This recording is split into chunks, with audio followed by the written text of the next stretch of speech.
आप gym join करने आई हैं, कुछ बताना चाहेंगी क्यों आपको यही जिम ज्वाइन करना है जिसमें राखी जी ऑलरेडी हैं? मेरे कुछ फ्रेंड्स जो यहाँ वर्कआउट करते हैं उन्होंने कहा कि ज़रा आओ चेकआउट करो, देखो हमारे पास क्या सुविधाएं हैं, क्या फैसिलिटीज़ हैं, क्या फ़ीचर्स हैं। मैंने कहा ठीक है, कोई बात नहीं। आपको पता था कि ये राखी जी भी यहीं पे जिम करती हैं? अच्छा, वो जिम करती हैं? हाँ जी। तो आपको नहीं लगता वो जिम राखी, करती है? राखी बताओ ना, जिम करती हो? हाँ, या अंदर जाकर थोड़ा सा मेकअप शेकअप करके हेयर एक्सटेंशंस लगाकर बाहर आती हो? ऐसा आपको उनकी फिटनेस देखकर लगता नहीं है कि वो जिम वगैरह? हाँ हाँ, उनकी फिटनेस देखकर लगता है कि बंदी बहुत मेहनत करती है, सुबह शाम डाइटिंग करती है। उनके जो फैमिली पैक्स हैं राखी, बुरा नहीं मानना हाँ, कहीं जाकर केस कर देगी। शर्लिन चोपड़ा ने कहा कि मेरे पास फैमिली पैक्स है तो है, क्या कर सकते हैं। तो केस में कुछ अपडेट, कुछ केस को जी, लेकर कुछ बताना चाहेंगे, रिवील करना चाहेंगे? सबसे पहले मैं ये कहना चाहूँगी कि इस समय राखी सावंत और मैंने जो एफआईआर्स दर्ज कराए एक दूसरे के खिलाफ, उन एफआईआर्स की तहकीकात हो रही है, जांच पड़ताल हो रही है। किसने क्या आरोप लगाया है, उन आरोपों में कितनी सच्चाई है, और मुझे लगता है कि जिस किसी ने गलत एफआईआर दर्ज कराया उसे सज़ा होनी चाहिए, चाहे वो मैं क्यों ना हूँ। अगर हम कानून का मजाक उड़ाते हैं और पुलिस प्रशासन के पास जाकर उनका समय बर्बाद करते हैं तो हमें सज़ा मिलनी चाहिए। और मैंने इससे पहले भी कई बार ये बात बताई कि जब मैं ओशिवरा पुलिस चौकी पर गई थी राखी सावंत के खिलाफ एफआईआर दर्ज कराने, तब मुझे ये बताया गया कि घटनास्थल अगर पुलिस प्रशासन के जुरिस्डिक्शन में नहीं आता है तो वो उस शिकायत को नामंजूर करते हैं। राखी सावंत के खिलाफ, it's okay kitty kitty my kitty, Rakhi Sawant के खिलाफ मैंने जो कुछ कहा, कहाँ कहा? जुहू में कहा, अपने घर पर और जिम के बाहर। और जुहू जुरिस्डिक्शन ओशिवारा नहीं आता। ओशिवारा पुलिस चौकी में नहीं आता है। राइट। बावजूद इसके ओशिवारा पुलिस ने राखी सावंत की शिकायत को मंजूर किया, कॉग्निजेंस ली। तो इस बात का क्या मतलब निकाला जाए? क्या जुरिस्डिक्शन का नियम, जुरिस्डिक्शन का कानून सिर्फ और सिर्फ शर्लिन चोपड़ा पर लागू होता है? अगर ऐसा है तो ये नाइंसाफ़ी है, क्योंकि कानून हम सब के लिए एक समान है कि नहीं? तो इस समय एफआईआर की जांच पड़ताल हो रही है और मैं चाहती हूँ कि बहुत जल्द जिस किसी ने गलत एफआईआर दर्ज कराया उसे सज़ा हो और कड़ी सज़ा हो। आपको ये लगता है कि राखी जी ने गलत एफआईआर दर्ज कराया या फिर पुलिस उनकी ज़्यादा सुन रही है, आपकी नहीं सुन रही है? नहीं, जब मैं जुहू पुलिस चौकी जाती हूँ तो मुझसे कहा जाता है कि अरे घटनास्थल तो फिटनेस फर्स्ट जिम के बाहर का है, आप उस जुरिस्डिक्शन में जाकर अपनी शिकायत दर्ज कराएं। जब ओशिवरा आती हूँ तो बोलते हैं अरे फिटनेस फर्स्ट जिम तो हमारे जुरिस्डिक्शन में नहीं आता है, अम्बोली पुलिस चौकी के जुरिस्डिक्शन में आता है, आप वहाँ जाइए। लेकिन ये बंदी राखी सावंत ओशिवरा पुलिस चौकी जाती है और फटाफट रातों रात एफआईआर दर्ज होता है। तो मेरा सवाल ये है कि उस रात किसका कॉल गया था? ओशिवरा पुलिस में किसका कॉल गया था? किसने दबाव बनाया? जिस पुलिस अधिकारी ने मेरे खिलाफ एफआईआर दर्ज की, उस पर किस प्रकार का दबाव बनाया गया था? इन सवालों के जवाब बहुत ही अहम हैं और इनके जवाब हमें तत्काल मिलने चाहिए। आपको क्या लगता है किसने ये बोलते हैं ना, आप जो बोल रही हैं कि जी। दबाव बनाया गया था, किसने किया होगा आपके हिसाब से? जी, कौन उस बैंक के पीछे? मैं इस बात पर किसी भी तरह की कोई टिप्पणी नहीं करना चाहती हूँ। मैं चाहती हूँ कि सच सामने आए और बहुत जल्द आए और हम सबको पता चले कि असल में पर्दे के पीछे क्या होता है। एक सेलिब्रिटी के साथ अगर इस तरह की नाइंसाफ़ी हो सकती है तो एक आम आदमी के साथ क्या कुछ नहीं होता होगा। अब हम बात करते हैं साजिद खान के बारे में। मेरी लड़ाई साजिद खान से है, मेरी लड़ाई राज कुंद्रा से है, मेरी लड़ाई कभी भी राखी सावंत से नहीं थी, लेकिन ज़बरदस्ती वो मेरी लड़ाई यौन शोषण के खिलाफ और यौन शोषण करने वालों के खिलाफ में घुस गई। उसे अच्छा लगता है दूसरों की लड़ाइयों में दखलंदाजी करना, दूसरों की ज़िंदगी में दखलंदाजी करना। खैर कोई बात नहीं, ये उसकी आदत है।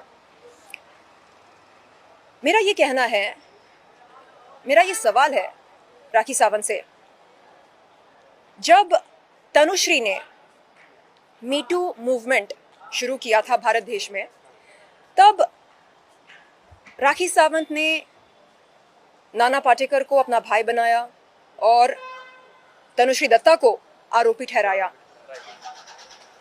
उसने कहा, अरे देखो तनुश्री दत्ता का हाल देखो, हाल बेहाल हो गया है उसका, फैल गई है अदरक की तरह, मोटी हो गई है, चर्सी कहीं की पता नहीं कहाँ कहाँ जाकर नशा करके आती है।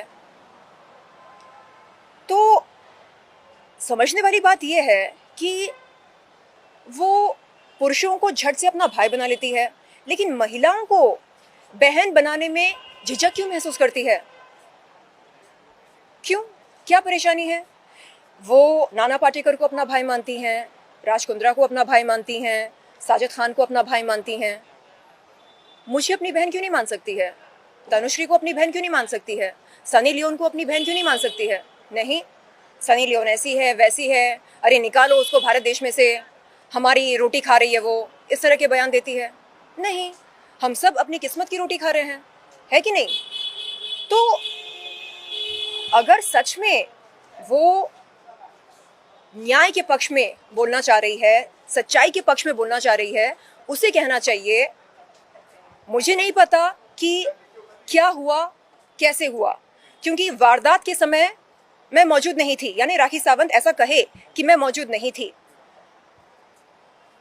इन पीड़ित महिलाओं के आरोपों में, चाहे वो शर्लिन चोपड़ा हो, तनुश्री दत्ता हो, इनके आरोपों में जरा भी सच्चाई हो तो मैं ईश्वर से प्रार्थना करती हूं कि इन महिलाओं को इंसाफ मिले। बस। नहीं, मेरा भाई निर्दोष है, राज कुंद्रा निर्दोष है, साजिद खान निर्दोष है, ये निर्दोष है, वो निर्दोष है, ये सब बोलने की जरूरत ही नहीं है।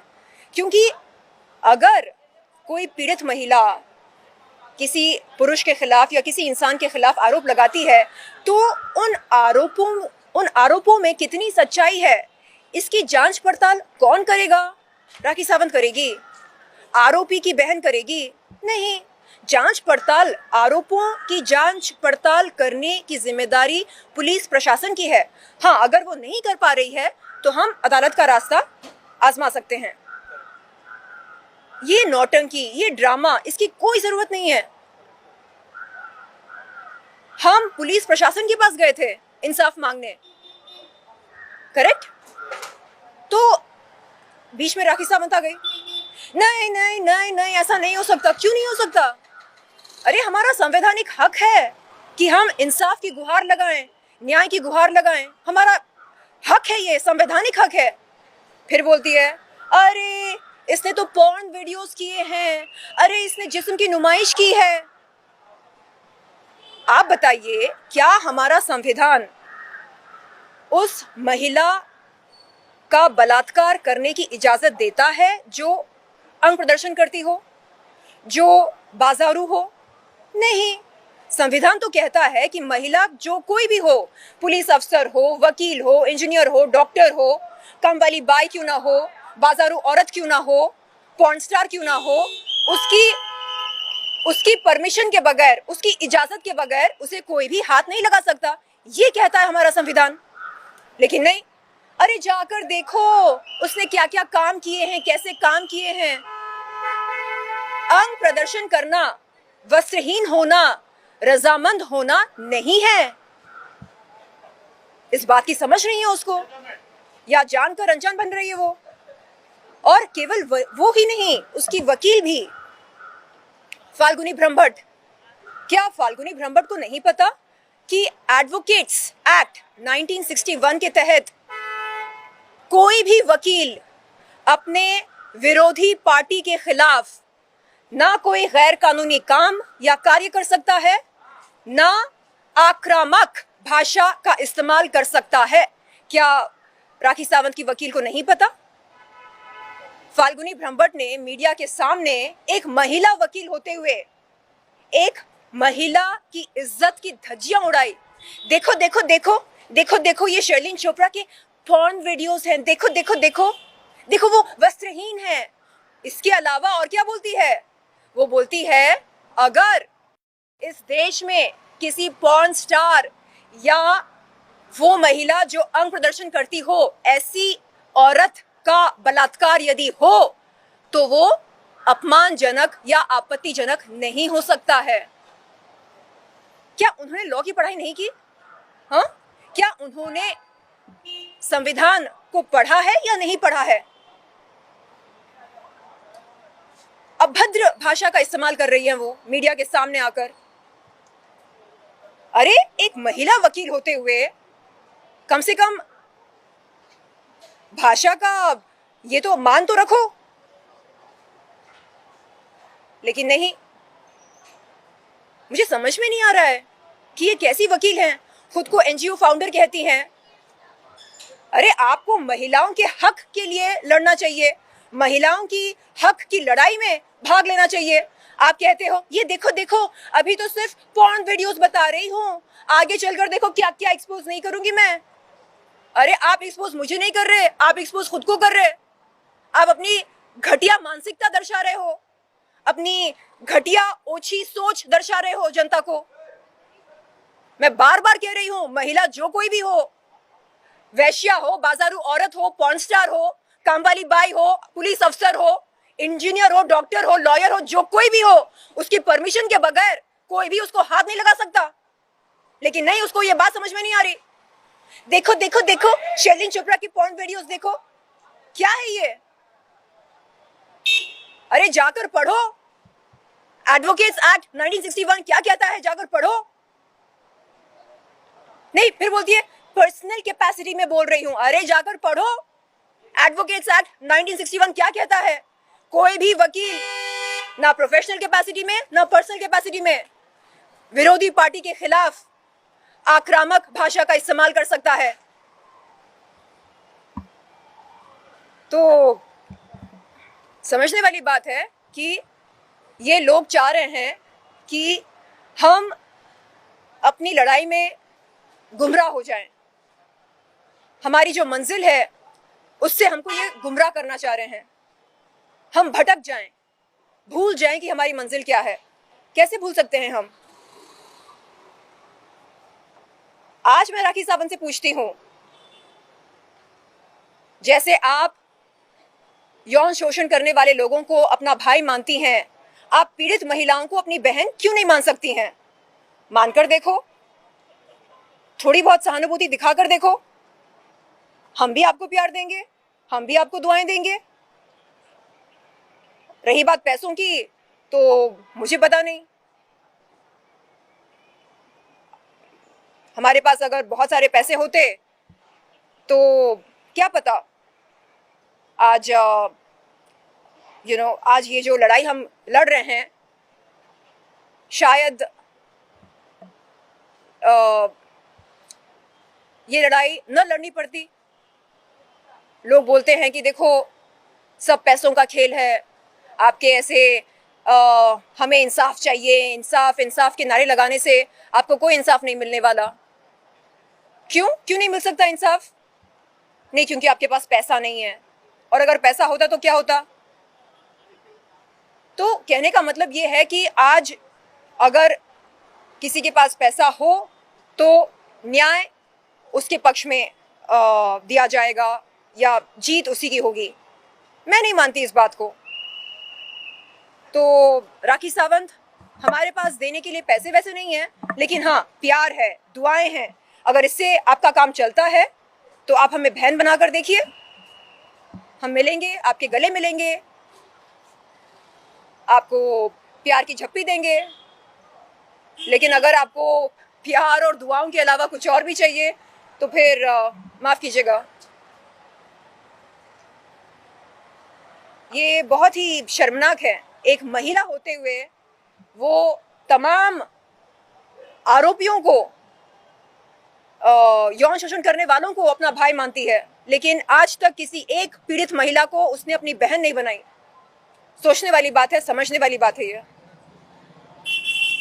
थैंक यू सो जी, मच, थैंक यू धन्यवाद। So much.